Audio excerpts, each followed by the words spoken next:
नमस्कार दोस्तों, आपके अपने चैनल हमारे संस्कार में आपका बहुत बहुत स्वागत है। आज हम आपके लिए लेकर आए हैं मार्गशीर्ष मास कथा अध्याय 12। लेकिन उससे पहले अगर आप हमारे चैनल पर नए हैं और अभी तक आपने चैनल को सब्सक्राइब नहीं किया है तो आप सभी से निवेदन है, प्लीज़ हमारे चैनल को सब्सक्राइब करें, वीडियो को लाइक करें, ज़्यादा से ज़्यादा शेयर करें ताकि इस कथा के श्रवण का लाभ और लोगों को भी मिल सके। बेल आइकन को दबाना ना भूलें ताकि हमारी आगे आने वाली वीडियो की जानकारी आपको नोटिफिकेशन के जरिए मिल जाया करे। आपको ये सब करने में बहुत कम समय लगता है। आपका यह छोटा सा प्रयास हमारे लिए काफ़ी मददगार साबित होता है, इसीलिए प्लीज़ अपना सहयोग और प्यार हमें ऐसे ही प्रदान करते रहें। परम पिता परमेश्वर की कृपा आप सभी पर हमेशा बनी रहे। कमेंट्स बॉक्स में जय श्री कृष्ण हर हर महादेव लिखना ना भूलें। आइए अब सुनते हैं मार्गशीर्ष मास महात्म्य का आगे का वृतांत। अपनी प्रियतमा राधिका को समझाने के बाद जब भगवान श्री कृष्ण ने बाकी सभी देवी देवताओं को निर्देश दिया तो उसके बाद नारद जी ने पूछा, हे महाभाग्य, कृष्ण का जन्म वृतांत तो महान पुण्य प्रदायी होता है और अति उत्तम माना जाता है। वह जन्म मृत्यु और जरा का नाश करने वाला है। इसीलिए हे मुनिवर, आप इस प्रसंग को जरा विस्तार के साथ समझाएं। वासुदेव किसके पुत्र थे और देवकी किसकी कन्या थी? देवकी और वासुदेव अपने पिछले जन्म में कौन थे? उनका विवाह किस प्रकार से हुआ था? यह वृतांत भी बताइए। अत्यंत क्रूर स्वभाव वाले कंस ने देवकी के 6 पुत्रों का वध क्यों किया था और श्री हरि का जन्म किस दिन हुआ था? यह सब मैं सुनना चाहता हूँ, आप कृपा पूर्वक बतलाइए। तब श्री नारायण कहने लगे, हे देव ऋषि, कश्यप ही वसुदेव हुए थे और देव माता आदिति देवकी के रूप में अवतरित हुई थी। पूर्व जन्म के पुण्य के फल स्वरूप ही उन्होंने श्री हरि अर्थात श्री कृष्ण को पुत्र के रूप में प्राप्त किया था। देवमृह द्वारा मारिशा के गर्भ से महान पुरुष वसुदेव का जन्म हुआ था। उनके जन्म काल में अत्यंत हर्ष से भरे हुए सभी देवताओं ने आनक और दुदुम्बी नामक बाजे बजाए थे। इसीलिए श्री हरि के जनक वसुदेव को प्राचीन संत महात्मा आनक दुंदुबी भी कहते हैं। यदुकुल में आहुक के पुत्र श्रीमान देवक हुए, जो ज्ञान के समुद्र कहे जाते हैं। उन्हीं की पुत्री देवकी थी। यदुकुल के आचार्य गर्ग जी ने वसुदेव के साथ देवकी का विधि विधान पूर्वक विवाह संबंध करवाया था। देवक ने विवाह के लिए बहुत सामान इकट्ठा किए थे। उन्होंने उत्तम लगन में अपनी पुत्री देवकी को वसुदेव के हाथ में सौंप दिया था। हे नारद, देवक ने दहेज में सहस्त्र घोड़े, सहस्त्र स्वर्ण पात्र, वस्त्र, आभूषणों से विभूषित सैकड़ों सुंदर दासियां, नाना प्रकार के द्रव्य, तरह तरह के रत्न, उत्तम मणियां और रत्नमयी पात्र दिए थे। देवक की कन्या श्रेष्ठ रत्नमयी आभूषणों से विभूषित सैकड़ों चंद्रमा के समान कांतिमान, त्रिभुवन मोहिनी, धन्यमान और श्रेष्ठ युवती थी। वह रूप और गुण की खान थी। उसके मुख पर मंद मंद मुस्कान की छटा हर समय छाई रहती थी। उसे रथ पर बिठाकर वासुदेव जब प्रस्थान करने लगे तब बहन के विवाह में प्रसन्नता से भरा हुआ कंस भी उसके साथ चल दिया। वह तत्काल ही देवकी के रथ के पास पहुंच गया। उसी समय कंस को संबोधित करके आकाशवाणी हुई कि हे राजेंद्र, क्यों हर्ष से फूल उठे हो? क्यों फूले नहीं समाते हो? यह सच्ची बात सुनो। देवकी का 8वां पुत्र ही तुम्हारी मृत्यु का कारण बनेगा। यह सुनते ही महाबली कंस ने तो अपने हाथ में तलवार उठा ली। आकाशवाणी को सुनकर उस पर विश्वास करके वह भयभीत और क्रोधित हो उठा। वह महापापी नरेश देवकी का ही वध करने के लिए तत्पर हो गया। वसुदेव जी बड़े भारी पंडित, नीतिज्ञ और नीति शास्त्र के ज्ञान में निपुण थे। उन्होंने कंस को देवकी का वध करने के लिए तैयार देखकर उसे समझाना शुरू कर दिया। वसुदेव जी बोले, हे राजन, लगता है तुम राजनीति नहीं जानते हो। अगर नहीं जानते हो तो मेरी बात सुनो। यह तुम्हारे लिए बहुत हितकर और यश देने वाली है और साथ ही साथ यह कलंक को भी मिटाती है। शास्त्रों में ऐसा वर्णित है और समय के अनुकूल भी है। हे राजन, अगर इसके 8वें गर्भ से ही तुम्हारी मृत्यु होने वाली है तो इसमें इस बेचारी का क्या दोष है? इस बेचारी का वध करके क्यों तुम अपना मान सम्मान खराब करते हो? और अपयश लेते हो? अपने लिए नरक का रास्ता क्यों खोलते हो? जीव मात्र के वध से ही कम या अधिक पाप हो जाता है, परंतु ब्रह्म हत्या तो बहुत भारी पाप है, और स्त्री का वध करने से मनुष्य को ब्रह्म हत्या के समान ही पाप लगता है। और वैसे भी यह तो तुम्हारी बहन है, और तुमने ही इसका पालन पोषण किया है, और इस समय यह तुम्हारी शरण में है। हे राजन, इसका वध करने पर तो तुम्हें 100 स्त्रियों की हत्या का पाप लगेगा। मनुष्य जप तप दान पूजा तीर्थ दर्शन ब्राह्मण भोजन और होम यज्ञ आदि का अनुष्ठान स्वर्ग की प्राप्ति के लिए करता है। इसीलिए हे राजन, अपनी इस बहन को छोड़ दो, इसे मत मारो। तुम्हारी राज्यसभा में कई प्रकार के विद्वान हैं, अगर तुम चाहो तो उन सब से भी पूछ सकते हो। इसके विषय में आपको क्या करना चाहिए? भाई, इसके 8वें गर्भ में जो संतान होगी उसे तो मैं तुम्हारे हाथ में स्वयं ही सौंप दूंगा। उससे भला मेरा क्या प्रयोजन है? या फिर हे ज्ञान शिरोमणि, जितनी भी संतानें इसको होंगी उन सबको मैं तुम्हारे हवाले कर दूंगा, क्योंकि उनमें से एक भी मुझे तुमसे अधिक प्रिय नहीं है। हे राजन, अपनी बहन को जीवित छोड़ दो, यह तुम्हें बेटी के समान प्यारी है। तुमने अपनी इस छोटी बहन को सदा इसकी पसंद का भोजन देकर पाल पोस कर बड़े प्यार से बड़ा किया है। इसीलिए मेरे कहने से इस पर दया करो और इसको मत मारो। वसुदेव की बात सुनकर राजा कंस ने अपनी बहन देवकी को छोड़ दिया। वसुदेव जी प्यारी पत्नी को साथ लेकर अपने घर गए। नारद देवकी के गर्भ से क्रमशः जो 6 संतानें हुई, उन्हें वसुदेव जी ने स्वयं कंस को दे दिया, क्योंकि वे सत्य का पालन करते थे और वे वचन से बंधे हुए थे। लेकिन दुष्ट कंस ने क्रमशः उन सभी को मार डाला। देवकी के 7वें गर्भ के आने पर कंस ने भय के कारण उसकी रक्षा की ओर खास ध्यान देना शुरू कर दिया, यानी कि वहां पर पहरा बढ़ा दिया। परंतु योग माया ने उस गर्भ को खींचकर रोहिणी के पेट में डाल दिया। रक्षकों ने राजा को यह सूचना दी कि महाराज, देवकी का 7वां गर्भ तो गिर गया। उसी गर्भ से भगवान अनंत प्रकट हुए, जो कि संकर्षण नाम से प्रसिद्ध हुए। फिर बाद में देवकी का 8वां गर्भ प्रकट हुआ, जो कि वायु से भरा हुआ था। 9वां महीना पूरा होने के बाद जब 10वां महीना लगा, तब सर्वदर्शी भगवान ने उस गर्भ पर नजर डाली। समस्त नारियों में श्रेष्ठ देव की देवी स्वयं रूपवती थी। भगवान के दृष्टिपात करने पर, भगवान के देखने पर तत्काल ही उनका सौंदर्य 4 गुना बढ़ गया। कंस ने देखा कि देवकी के मुख और नेत्र तो खिल उठे हैं। वह तेज से प्रज्वलित होकर योग माया के समान 10 दिशाओं को प्रकाशित कर रही है। मूर्तिमान ज्योतिपुंज सी दिखाई देती है। उसे देखकर असुर राज कंस को बड़ा विस्मय हुआ। वह बहुत ही हैरान हुआ और मन ही मन सोचने लगा कि इस गर्भ में जो संतान होगी वही मेरी मृत्यु का कारण होगी। ऐसा कहकर कंस यत्न पूर्वक देवकी और वसुदेव की रखवाली करने लगा। उसने 7 द्वार वाले भवन में उन दोनों को रख छोड़ा। 10वें महीने के पूरा होने पर जब गर्भ वायु से पूर्ण हो गया, तब सबसे निर्लिप्त रहने वाले साक्षात भगवान श्री कृष्ण ने देवकी के हृदय कमल में निवास किया। उस समय महामनस्वी वसुदेव ने देवकी पर दृष्टिपात करके समझ लिया था कि अब प्रसव काल का समय नजदीक आ गया है। फिर तो वे भगवान श्री हरि का स्मरण करने लगे। रत्नमयी प्रदीप से युक्त उस परम मनोहर भवन में उन्होंने तलवार, लोहा, जल और अग्नि को लाकर रख दिया।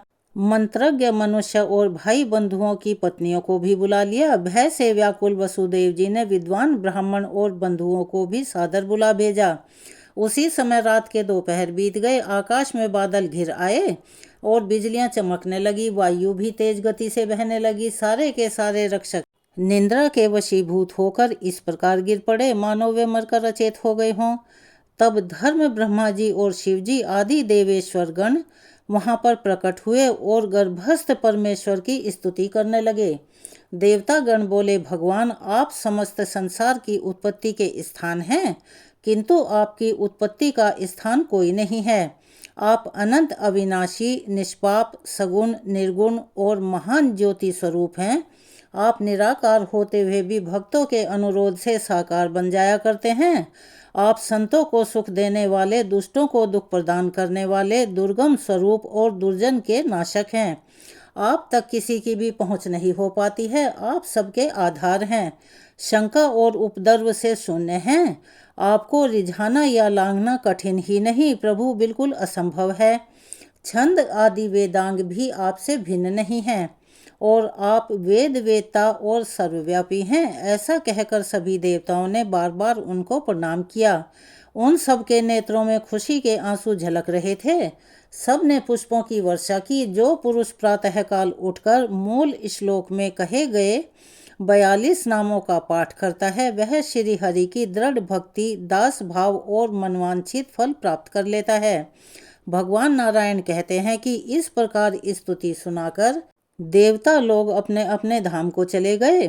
फिर अत्यंत भीषण वर्षा होने लगी, यानी कि मूसलाधार पानी बरसने लगा और सारी मथुरा नगरी निश्चेष्ट होकर सो रही थी। हे मुने, वह रात घोर अंधियारी थी। जब रात के 7 मुहूर्त निकल गए और 8वां शुरू हुआ, तब आधी रात के समय सर्वोत्कृष्ट शुभ लगन आया और उस लगन पर केवल शुभ ग्रहों की ही दृष्टि थी, अशुभ ग्रहों की नहीं थी। रोहिणी नक्षत्र और अष्टमी तिथि के संयोग से जयंती नामक योग संपन्न हो गया था। हे मुने, जब अर्ध चंद्रमा का उदय हुआ, उस समय लग्न की ओर देखकर भयभीत हुए सूर्य आदि सभी ग्रह आकाश में अपनी गति के क्रम को लांघकर मीन लगन में जा पहुँचे। शुभ और अशुभ सभी वहाँ एकत्र हो गए। विधाता की आज्ञा से एक मुहूर्त के लिए वे सभी ग्रह प्रसन्नता पूर्वक 11वें स्थान में जाकर वहाँ आनंद के साथ स्थित हो गए। मेघ वर्षा करने लगे, ठंडी ठंडी हवा चलने लगी और धरती अत्यंत प्रसन्न हो गई। 10 दिशाएं स्वच्छ हो गई। ऋषि, मनु, यक्ष, गंधर्व, किन्नर, देवता और देवियां सभी प्रसन्न थे। गंधर्व राज और विद्याधारियां गीत गाने लगी। नदियां सुखपूर्वक बहने लगी। अग्निहोत्र की अग्नियां प्रसन्नता पूर्वक प्रज्वलित हो उठी। स्वर्ग में दुंदुभी और आनकों की मनोहर ध्वनि होने लगी। खिले हुए पारिजात पुष्पों की झड़ी लग गई। पृथ्वी नारी का रूप धारण करके स्वयं सूतिका ग्रह में गई। सूतिका ग्रह अर्थात जहाँ पर बालक का जन्म होता है, जहाँ पर नवजात शिशु प्रकट होता है, वहाँ जय जयकार, शंखनाद और हरि कीर्तन शब्द गूंज रहा था। उसी समय सतीदेव की वहाँ गिर पड़ी। उनके पेट से हवा निकल गई और वहीं भगवान श्री कृष्ण दिव्य रूप धारण करके देवकी के हृदय कमल के कोष से प्रकट हो गए। उनका शरीर अत्यंत कमनीय और परम मनोहर था। 2 भुजाएं थी, हाथों में मुरली शोभा पा रही थी। उनके कानों में मकराकृति के कुंडल झिलमिला रहे थे। मुख मंद मंद मुस्कान की छटा से बड़ा प्रसन्न दिख रहा था। वे भक्तों पर कृपा करने के लिए बहुत ही आतुर दिखाई दे रहे थे। श्रेष्ठ मणि रत्नों के सार तत्व से बने हुए आभूषण उनके शरीर की शोभा बढ़ा रहे थे। पीतांबर से सुशोभित श्री विग्रह की कांति नए जलधार के समान श्याम थी। बिंब फल के जैसे लाल उनके होंठ थे और उन होठों के कारण उनके मुख की मनोहरता और भी ज्यादा बढ़ गई थी।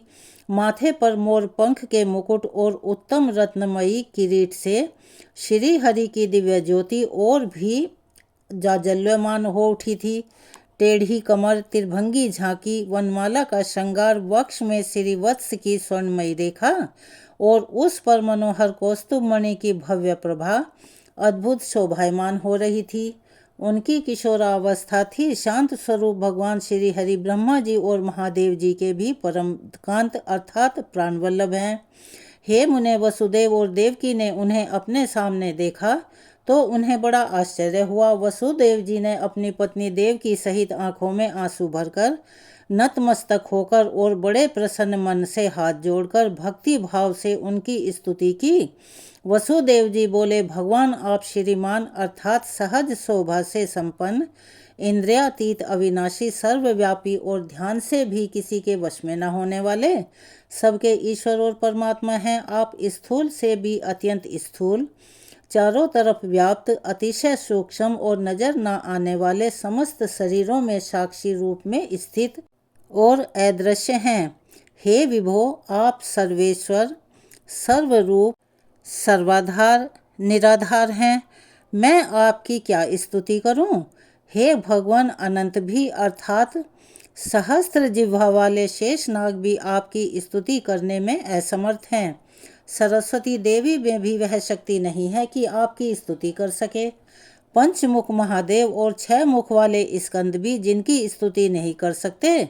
वेदों को प्रकट करने वाले चतुर्मुख ब्रह्मा जी भी जिनकी स्तुति करने में सर्वदा अक्षम हैं। और योगेंद्र के गुरु गणेश भी जिनकी स्तुति करने में असमर्थ हैं। उन आपका स्तवन ऋषि मुनि देवेंद्र मनु और मनुष्य भला कैसे कर सकते हैं। उनकी दृष्टि में तो हे प्रभु, आप कभी आए ही नहीं हैं। जब श्रुतियाँ आपकी स्तुति नहीं कर सकती तो भला विद्वान लोग कैसे कर सकते हैं। मेरी तो आपसे प्रभु बस इतनी सी प्रार्थना है कि आप ऐसे दिव्य शरीर को त्याग कर एक बालक का रूप धारण कर लें, जो मनुष्य वसुदेव जी के द्वारा किए गए इस स्तोत्र का तीनों संध्याओं अर्थात सुबह दोपहर शाम के समय पाठ करता है। वह भगवान श्री कृष्ण के चरणार विंदों की दासत्व से भक्ति प्राप्त कर लेता है, अर्थात उनका दास बन जाता है। उसे विशिष्ट और हरि भक्ति पुत्र की प्राप्ति होती है। वह सारे संकटों से शीघ्र ही पार हो जाता है और शत्रु के भय से भी मुक्त हो जाता है। भगवान नारायण कहते हैं कि वसुदेव जी की बात सुनकर भक्तों पर अनुग्रह करने के लिए हमेशा आतुर रहने वाले प्रसन्न वदन श्री हरि ने स्वयं इस प्रकार कहा। श्री हरि अर्थात श्री कृष्ण बोले, मैं तपस्या के फल से ही इस समय तुम्हारा पुत्र हुआ हूँ। हे वसुदेव, तुम इच्छानुसार वर मांग लो, तुम्हारा कल्याण होगा, इसमें कोई शक नहीं है। पूर्व काल में तो तुम तपस्वी जनों में श्रेष्ठ प्रजापति कश्यप थे और सुतपा माता आदिति तुम्हारे साथ थी। तुमने अपनी इन तपस्विनी पत्नी आदिति के साथ तपस्या द्वारा मेरी आराधना की थी। वहाँ मुझे देखकर तुमने मेरे समान पुत्र होने का वरदान मांगा था और मैंने भी तुम्हें यह वरदान दिया था कि तुम्हें समय आने पर मेरे समान पुत्र की प्राप्ति होगी। तात, तुम्हें वर देकर मैंने मन ही मन विचार किया कि यह बात ध्यान में आई कि मेरे समान तो कोई तीनों भुवन में है ही नहीं। इसीलिए मैं स्वयं ही तुम्हारे पुत्र भाव को प्राप्त हो गया, अर्थात तुम्हें पुत्र के रूप में प्राप्त हो गया। आप स्वयं कश्यप जी हैं और तपस्या के प्रभाव से इस समय मेरे पिता वसुदेव हुए हैं। वे उत्तम तपस्या वाली पतिव्रता देव माता आदिति ही इस समय अपने अंश से मेरी माता देवकी के रूप में प्रकट हुई हैं। आप और माता आदिति से ही मैं अंशतः वामन रूप में अवतीर्ण हुआ था, किंतु इस समय आपकी तपस्या के फल से मैं परिपूर्णतम परमात्मा की पुत्र रूप में प्रकट हुआ हूँ। महामते, तुम पुत्र भाव से या ब्रह्म भाव से जब भी मुझे पा ही गए हो तो अब निश्चय ही जीवन मुक्त हो जाओगे। तात, अब तुम मुझे लेकर जल्द ही ब्रज में चलो और यशोदा जी के घर में मुझे रखकर वहाँ उत्पन्न हुई माया को यहाँ ले आओ। यहाँ अपने पास उसे रख लेना। ऐसा कहकर श्री हरि तुरंत ही शिशु के रूप में बदल गए। श्यामल पुत्र को पृथ्वी पर नग्न भाव से सोया हुआ देखकर अर्थात बिना वस्त्रों के सोया हुआ देखकर विष्णु जी की माया से मोहित होकर वसुदेव जी सूतिकागार में अपनी पत्नी से निद्रा में ही बोले, हे प्रिय, यह कैसा तेज पुंज है। ऐसा कहकर वसुदेव जी ने अपनी पत्नी के साथ कुछ विचार करके उस नन्हे शिशु को गोद में उठा लिया और फिर उसे लेकर वे जल्दी से ही नंद के गोकुल में जा पहुँचे। वहाँ नंद गांव में यशोदा जी नींद से अचेत हो रही थी। उन्होंने शैया पर उन्हें निद्रित अवस्था में देखा। साथ ही नंद जी भी वहाँ नींद के कारण बेसुध पड़े हुए थे। वहाँ घर में कोई भी प्राणी जो वहाँ पर उस समय उपस्थित थे, हर कोई सो गया था। वसुदेव जी ने देखा कि तपाए हुए सोने के समान एकदम गौर कांति वाली एक नग्न बालिका पड़ी पड़ी घर की छत की ओर निहार रही है। उसके प्रसन्न मुख पर मंद मंद मुस्कान की छटा छाई हुई थी। उसे देखकर वसुदेव जी को बड़ी आश्चर्य हुआ। वे तुरंत ही अपने नन्हे पुत्र को वहां पर सुलाकर कन्या को गोद में लेकर डरते डरते मथुरा की ओर चल पड़े और सीधे अपनी पत्नी के सूतिका गृह में जा पहुँचे। वहाँ उन्होंने उस महामाया स्वरूपिणी बालिका को सुला दिया। सोने से पहले बालिका बड़ी जोर जोर से रोने लगी। उसे देखकर देवकी भी डर गई। उस बालिका ने अपने रोने की आवाज से ही सभी रक्षकों को जगा दिया। रक्षक सारे द्वारपाल जल्दी ही उठ खड़े हुए। उस बालिका जो कि वह रो रही थी छीन कर कंस के पास जा पहुंचे। देवकी और वसुदेव भी शोक से विवल होकर पीछे पीछे चलने लगे। हे महामने बालिका को देखकर कंस को बहुत प्रसन्नता नहीं हुई। उस रोती हुई बच्ची पर भी उसे बिल्कुल दया नहीं आई।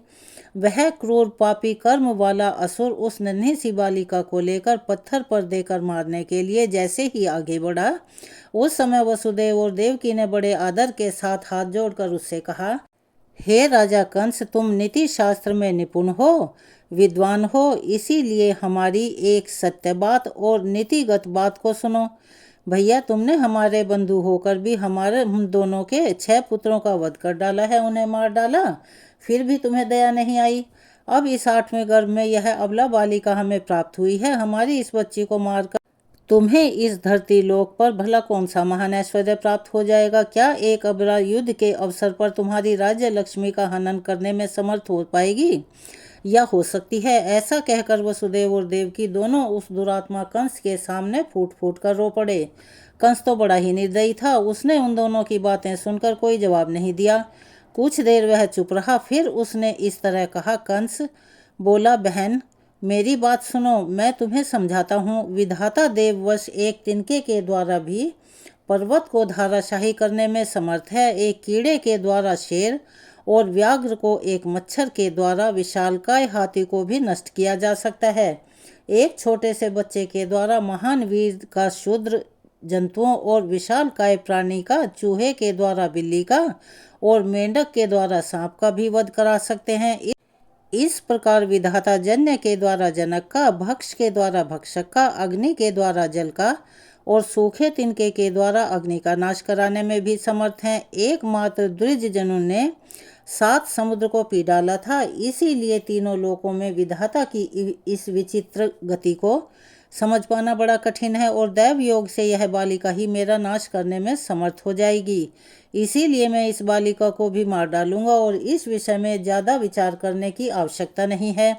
ऐसा कहकर कंस उस बालिका को मारना ही चाहता था कि वसुदेव जी ने फिर से उससे कहा, राजन, तुमने तो अब तक व्यर्थ की हिंसा की है। हे कृपा निधि, अब इस बालिका को मुझे दे दो।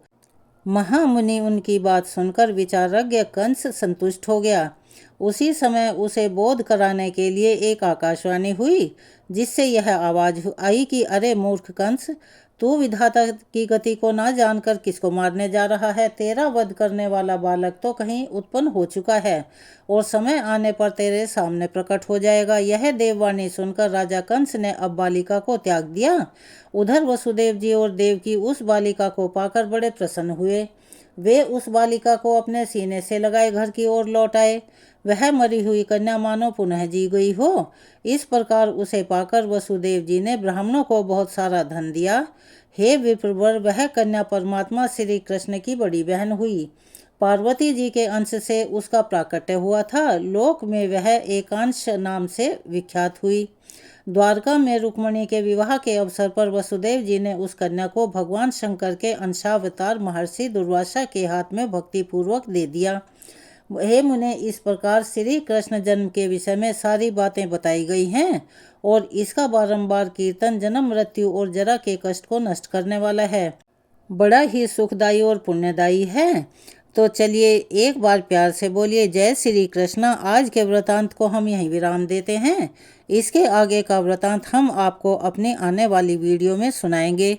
अब सभी मिलकर करते हैं कृष्ण चालीसा का पाठ। बंशी शोभित कर मधुर नील जलद तन श्याम, अरुण अधर जनु बिंब फल नयन कमल अभिराम, पूर्ण इंद्र अरविंद मुख पीतांबर शुभ साज, जय मनमोहन मदन छवि कृष्ण चंद्र महाराज, जय यदुनंदन जय जगवंदन, जय वसुदेव देवकी नंदन, जय यशोदा सुत नंद दुलारे, जय प्रभु भक्तन के द्रगतारे, जय नटनागर नाग नथैया कृष्ण कन्हैया धेनु चरैया, पुनि नख पर प्रभु गिरिवर धारो, आओ दीनन कष्ट निवारो, बंशी मधुर अधर धरि तेरी, होवे पूर्ण मनोरथ मेरो, आओ हरि पुनि माखन चाखो, आज लाज भारत की राखो। गोल कपोल चिबुक अरुणारे, मृदु मुस्कान मोहिनी डारे। रंजित राजीव नयन विशाला, मोर मुकुट बैजंती माला। कुंडल श्रवण पीत पठ आछे, कटि किंकणी काछन काछे। नील जलज सुंदर तनु सोहे, छवि लखि सुर नर मुनि मन मोहे। मस्तक तिलक अलक घुंघराले, आओ कृष्ण बांसुरी वाले। करी पै पान पुतन हितारियो, अका बका कागा सुर मारियो। मधुबन जलत अग्नि जब ज्वाला, भय शीतल लखि तहि नंद लाला। सुरपति जब ब्रज चढ़ी रिसाई, मसूर धार वारी वर्षाई। लगत लगत ब्रज चहन बहायो, गोवर्धन नख धारी बचायो। लखी जसुदामन भ्रम अधिकाई, मुख मह 14 भुवन दिखाई। दुष्ट कंस अति उधम मचायो, कोटि कमल जब फूल मंगायो। नाथी काली यहीं तब तुम लीन्हे, चरण चिन्ह दे निर्भय कीन्हे। करी गोपिन संग रास विलासा, सबकी पूरन करी अभिलाषा। केतिक महा असुर संघारियो, कंस ही केस पकड़ी दय मारियो। मात पिता की बंदी छुड़ाई, उग्रसेन कह राज दिलाई। मही से मृतक छहो सुतलायो, मातु देव की शोक मिटायो। भौमासुर मुर दैत्य संघारी, लाए 10 सहस कुमारी। दैभीनी तृण चीर सहारा, जरा सिंधु राक्षस कह मारा। असुर बकासुर आदिक मारियो, भक्तन के तब कष्ट निवारियो। दीन सुदामा के दुख टारियो, तंदुल 3 मूठ मुख डारियो। प्रेम के सागे विदुर घर मांगे, दुर्योधन के मेवा त्यागे। लखी प्रेम की महिमा भारी, ऐसे श्याम दीन हितकारी। भारत के पारथ रथ हाके, लिए चक्र कर नहीं बलता के। निज गीता के ज्ञान सुनाए, भक्तन हृदय सुधा वर्षाए। मीरा थी ऐसी मतवाली, विष पी गई बजा कर ताली। राणा भेजा सांप पिटारी, शालिग्राम बने बनवारी। निज माया तुम विधि दिखायो, उड़ते संशय सकल मिटायो। तब शत निंदा करी तत्काला, जीवन मुक्त भयो शिशुपाला। जब ही द्रौपदी टेर लगाई, दीनानाथ लाज अब जाई। तुरत ही वसन बने नंदलाला, बड़े चीर भय अरि मुह काला। असनाथ के नाथ कन्हैया, डूबत भंवर बचावत नैया। सुंदर दास आस उरधारी, दया दृष्टि की जे बनवारी। नाथ सकल मम कुमति निवारो, समहु बेगी अपराध हमारो। खोलो पट अब दर्शन दीजे, बोलो कृष्ण कन्हैया की जय। यह 40 कृष्ण का पाठ करे उरधारी, अष्ट सिद्धि नवनिधि फल लहे पदार्थ चारी। चलिए यहाँ पर कृष्ण 40 संपूर्ण होती है। एक बार प्यार से बोलिए कृष्ण भगवान की जय। अगर आप हमारे चैनल पर नए हैं और अभी तक आपने चैनल को सब्सक्राइब नहीं किया है, तो आप सभी से निवेदन है कि प्लीज़ हमारे चैनल को सब्सक्राइब करें, वीडियो को लाइक करें, ज़्यादा से ज़्यादा शेयर करें, बेल आइकन को दबाना ना भूलें, ताकि हमारी आगे आने वाली हर वीडियो की जानकारी आपको नोटिफिकेशन के जरिए मिल जाया करे। अपना प्यार और सहयोग हमें ऐसे ही प्रदान करते रहें। कमेंट्स बॉक्स में जय श्री कृष्णा हर हर महादेव लिखना ना भूलें। धन्यवाद।